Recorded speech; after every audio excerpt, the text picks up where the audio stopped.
BJP अपने 400 पार का सपना पूरा करने के लिए जी तोड़ मेहनत तो कर रही है, लेकिन इसके साथ ही कुछ और हथकंडे अपनाती हुई भी नजर आ रही है। गुजरात के सूरत में बीजेपी चुनाव से पहले ही जीत गए।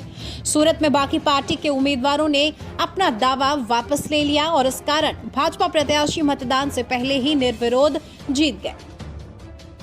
ठीक यही फॉर्मूला बीजेपी ने इंदौर में भी लगाने की कोशिश की, हालांकि ये कोशिश सफल नहीं हो सकी और बुरी तरह से फेल हो गई। पता चला कि बीजेपी ने बसपा के साथ अन्य निर्दलीय प्रत्याशियों से नामांकन वापस लेने की अपील की थी, लेकिन ऐसा हुआ नहीं। इंदौर में कांग्रेस प्रत्याशी ने नामांकन वापसी के आखिरी दिन खुद ही अपना पर्चा वापस लेकर कांग्रेस को स्वच्छता में टॉप रहने वाले शहर इंदौर से चुनाव में साफ कर दिया।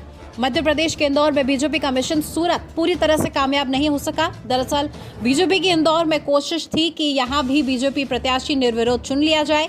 इसके लिए कांग्रेस सहित 9 प्रत्याशियों ने अपना नामांकन वापस भी ले लिया।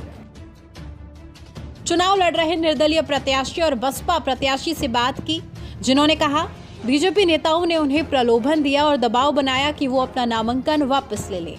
बसपा प्रत्याशी संजय सोलंकी ने कहा कि प्रत्याशियों को सुविधा के साथ साथ वो जो चाहते हैं सब देने का प्रलोभन भी दिया गया और कहा गया कि आप लोग अपना नामांकन वापस ले लीजिए। वहीं निर्दलीय प्रत्याशी अंकित गुप्ता ने कहा कि बीजेपी नेताओं द्वारा मुझे 25 लाख रुपए का प्रलोभन दिया, मेरे परिवार को बोला गया, मुझ पर दबाव बनाया गया, मुझसे कहा गया कि नामांकन वापस ले लो। वहीं दूसरे निर्दलीय प्रत्याशी परमानंद तेलानी ने कहा मेरे प्रस्तावक पर जरूर दबाव डाला गया, उसे लालच भी दिया गया, उससे कहा गया कि परमानंद तोलानी से कहिए कि उनका मंच पर सम्मान होगा जहां सीएम भी मौजूद रहेंगे, बस वो अपना नामांकन वापस ले लें। सवाल ये भी उठ रहा है कि जब पिछले चुनाव में बीजेपी ने ये सीट बम्पर वोट से जीती, तो इस बार ऐसा क्या हो गया कि यहां से निर्दलीय चुनाव जीतने की कोशिश कर रही है।